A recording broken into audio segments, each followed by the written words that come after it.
Bienvenue dans cette nouvelle exploration en profondeur.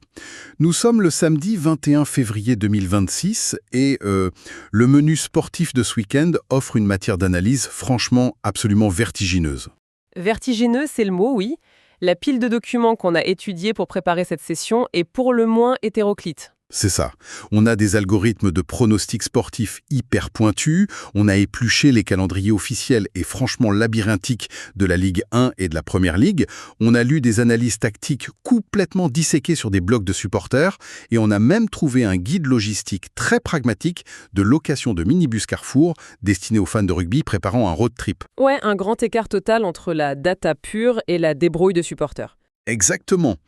Et l'objectif d'aujourd'hui, pour quiconque nous écoute, ce n'est surtout pas d'énumérer bêtement des affiches ou des scores probables. La mission, c'est vraiment de fournir les clés indispensables pour saisir les véritables enjeux structurels, de comprendre les drames tactiques qui se jouent en coulisses et bien sûr d'appréhender l'expérience humaine qui entoure tous ces événements. Alors, décortiquons cela. Avec plaisir.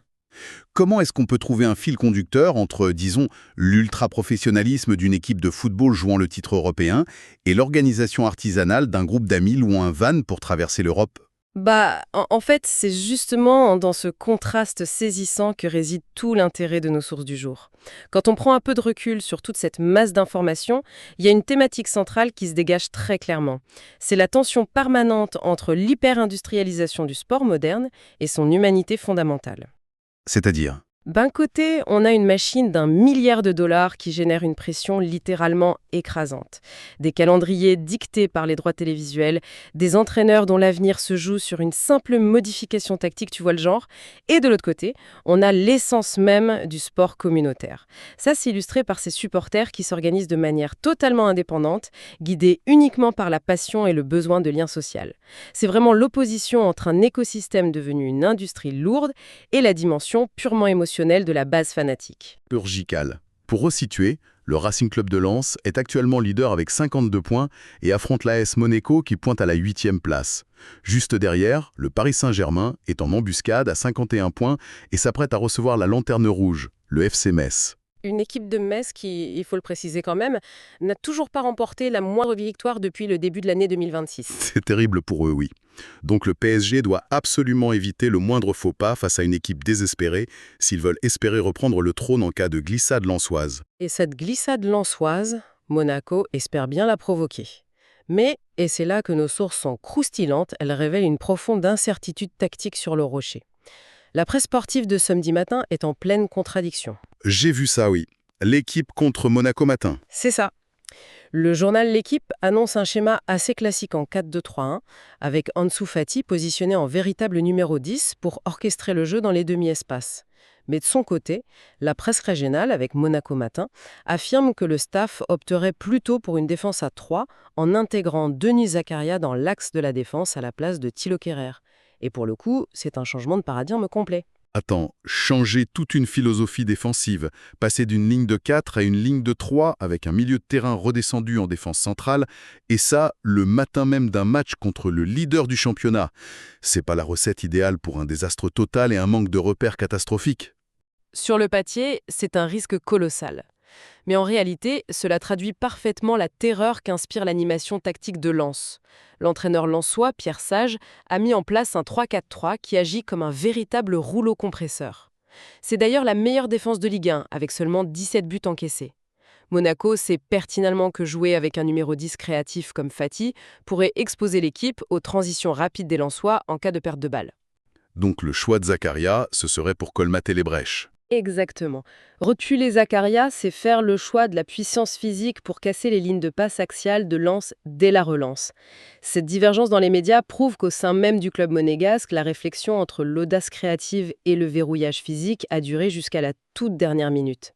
C'est un véritable jeu d'échecs où chaque pion déplacé peut coûter une saison. Et c'est là que ça devient vraiment intéressant. Parce qu'il n'y a pas que les luttes pour le titre qui génèrent cette intensité. Si on fait un petit détour par la Bretagne, le match entre le Stade brestois et l'Olympique de Marseille concentre une attention médiatique démesurée pour une raison simple. C'est le grand baptême du feu pour Habib Beye sur le banc marseillais. Oui, engagé jusqu'en 2027. Voilà, il vient prendre la lourde succession de Roberto De Zerbi. Passer du dogmatisme tactique de l'Italien à l'approche de Beye, c'est une rupture ultra net. C'est même une rupture culturelle et psychologique. Le système de De Zerbi était fondé sur un jeu de position extrêmement rigide, presque mathématique, qui nécessitait une exécution clinique. Face aux résultats récents qui étaient très décevants, la direction marseillaise a fait le choix de l'électrochoc émotionnel en ramenant un ancien capitaine emblématique. Un choix du cœur, en quelque sorte. En partie, oui. Mais Habib Beye, dans ses expériences précédentes, a aussi montré une approche beaucoup plus pragmatique, axée sur l'intensité et l'adaptabilité. Le défi est immense aujourd'hui, car Brest est une équipe redoutablement structurée à domicile. La lune de miel médiatique liée au statut d'ancienne légende de Beye volera en éclats à la première contre-performance. Il doit imposer une nouvelle identité de jeu en quelques jours d'entraînement seulement.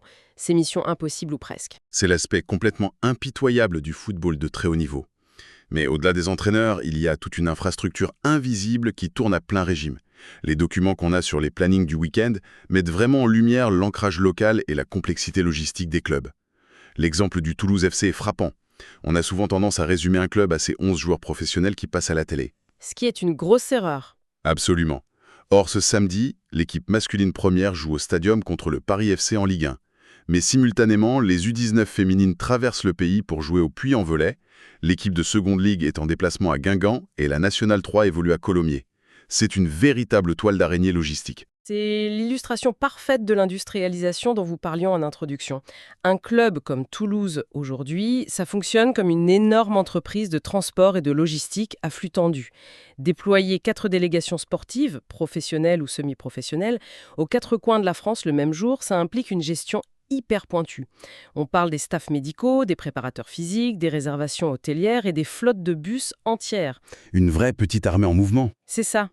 Cette multiplication des compétitions montre que le football s'est étendu pour occuper absolument chaque niche de marché disponible.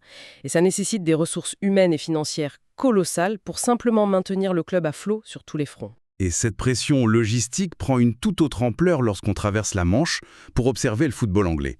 La Première Ligue reste le laboratoire ultime de cette surchauffe sportive. Si on s'arrête sur le cas de Chelsea, l'équipe dirigée par Liam Rosenior semble avoir trouvé son rythme de croisière. Ils sont en pleine course pour le top 4, synonyme de qualification en Ligue des Champions, et ils affrontent Burnley juste après avoir balayé Hull City 4-0 en FA Cup. La dynamique est excellente, mais la gestion de l'effectif ressemble à un numéro de funambule permanent. Ce qui est fascinant ici, c'est la manière dont le système tactique doit muter en permanence pour absorber les chocs physiques de la saison. Les sources médicales du club confirment l'absence de Marc Cucurella, qui est touché aux ischio-jambiers. C'est un coup très dur, car c'est un latéral qui dédouble constamment et qui étire énormément les défenses adverses. Et pour le remplacer, Rosenior fait appel à Jorel Atto. C'est un profil radicalement différent, non? Remplacer un piston ultra-offensif comme Cucurella par un joueur comme Atto, qui a plutôt une formation de défenseur central axial, est-ce que ça ne déséquilibre pas complètement l'animation du flanc gauche de Chelsea? Ça ne la déséquilibre pas, ça la transforme totalement. Et c'est là qu'intervient la science de l'adaptation dont doit faire preuve un staff technique. Au lieu de longer la ligne de touche, Akincho va avoir tendance à s'inverser, c'est-à-dire à venir se placer comme un 3e milieu de terrain à la relance, ou comme un 3e défenseur central pour verrouiller les contres. Ce qui change tout pour les attaquants devant lui? Bien sûr, ça oblige l'ailier gauche à rester beaucoup plus excentré pour garder la largeur, mais heureusement pour Chelsea, leur animation offensive repose en grande partie sur l'efficacité clinique de Cole Palmer en ce moment. Les données statistiques qu'on a récupérées sont sans appel. Face à des équipes promues comme Burnley, Palmer a été impliqué dans 14 buts lors de ses 12 dernières titularisations. 14 buts en 12 matchs contre des promus, c'est monstrueux. C'est ahurissant, et son intelligence spatiale lui permet d'exploiter les espaces, peu importe qui anime le couloir derrière lui. Il compense le manque d'apport offensif de Atto par sa propre lecture du jeu.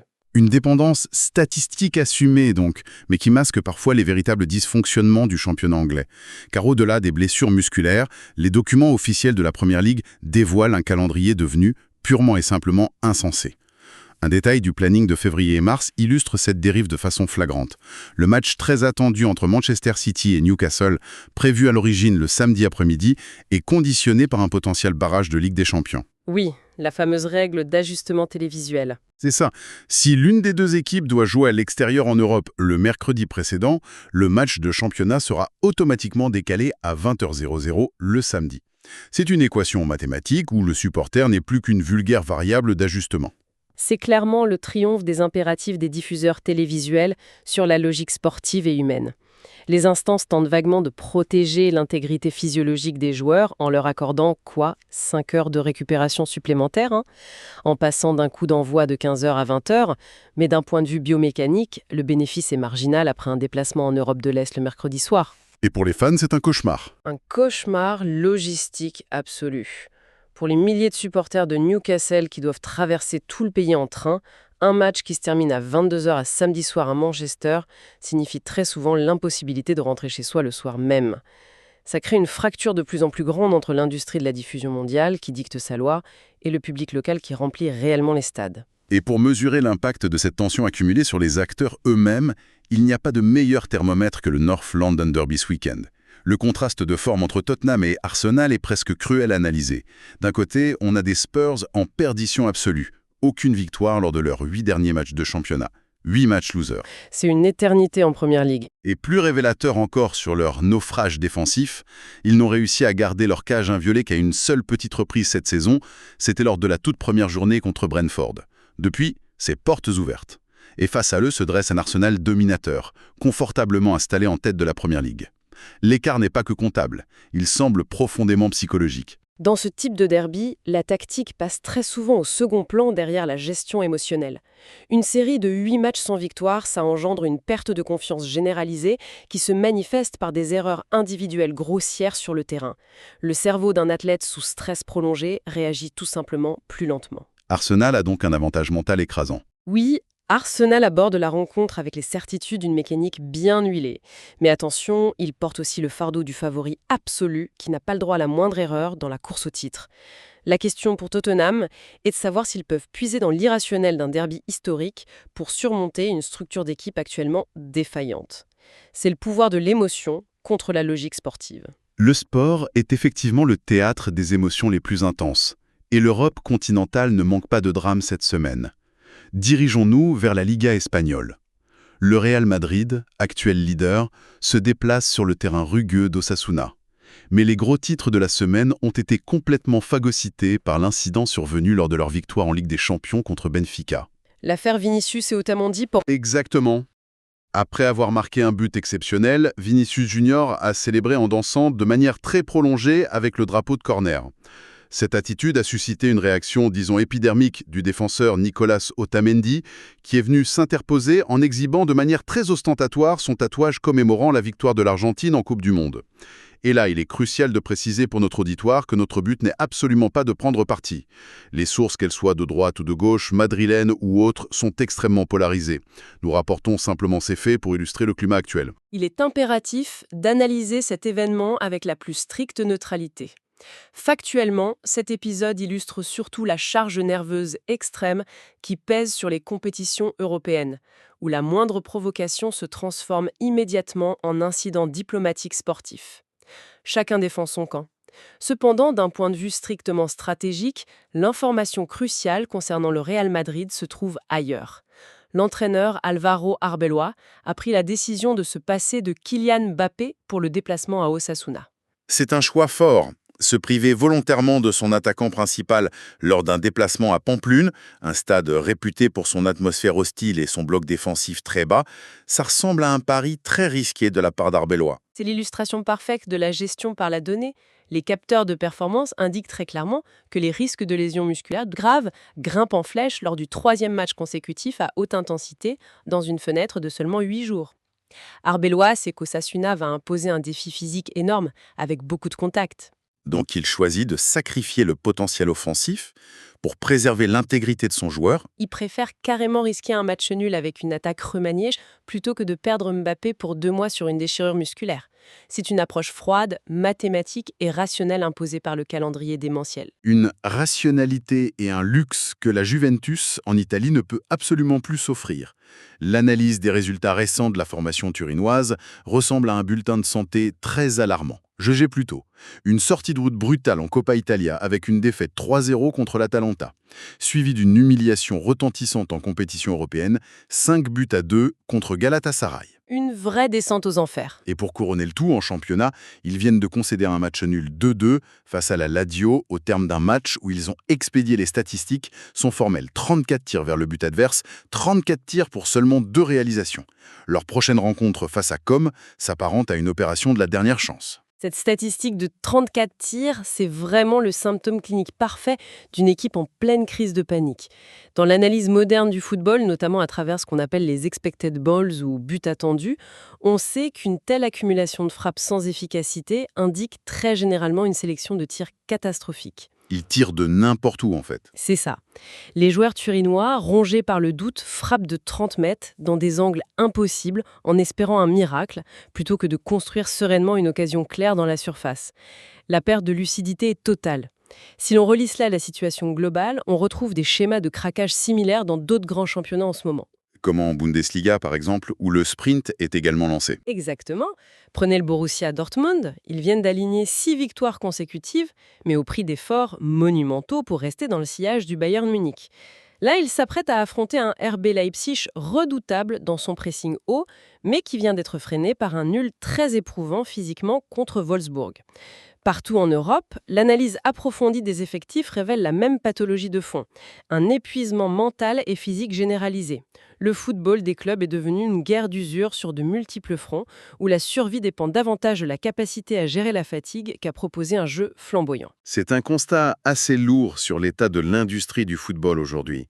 Mais fort heureusement, les sources étudiées aujourd'hui offrent aussi une vraie bouffée d'oxygène pur.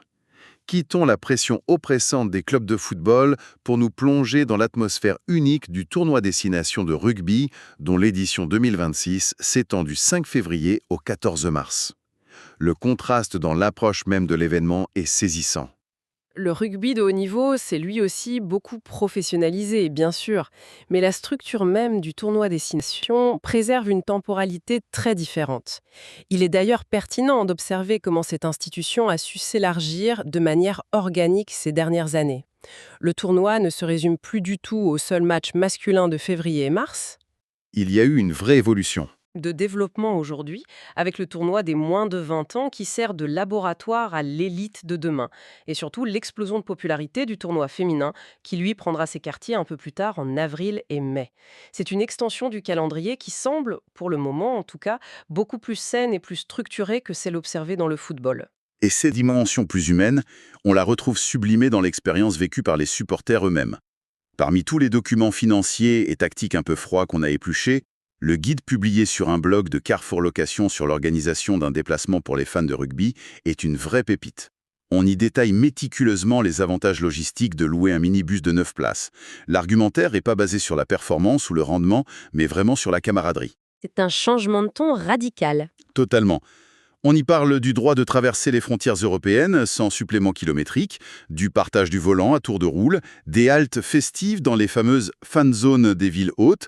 Le document s'attarde même sur le choc culturel et culinaire, vantant le passage du traditionnel fish and chips dévoré dans les rues de Londres à la découverte un peu plus audacieuse du haggis écossais avant de se rendre au stade de Murrayfield. Il est vraiment essentiel de s'arrêter sur ce genre de détails, car c'est là que réside le cœur battant du sport de compétition. L'industrie du football a tendance à se concentrer uniquement sur l'optimisation des créneaux télévisuels mondiaux pour des spectateurs isolés devant leurs écrans. Mais l'expérience décrite par ce guide de location, c'est l'essence même de la communauté. Le déplacement, les galères de voyage en groupe, l'échange culturel avec les supporters adverses dans un pub d'Édimbourg ou de Cardiff. Ce périple collectif a presque autant de valeur, si ce n'est plus, que les 80 minutes passées sur le terrain. C'est ce tissu social qui rend le sport résilient face aux dérives de sa propre industrialisation. Au final, qu'est-ce que tout cela signifie ?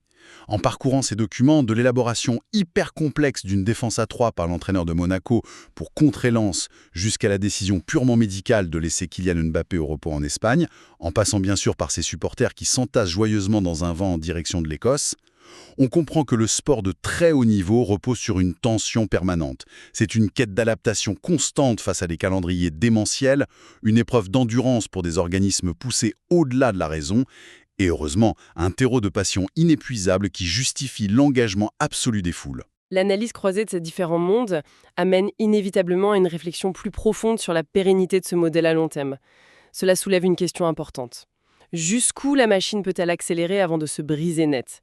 Avec l'accumulation frénétique des matchs, la multiplication des multiplexes du vendredi soir au dimanche soir et les refontes perpétuelles des coupes européennes pour générer toujours plus de rencontres, la limite semble vraiment très proche.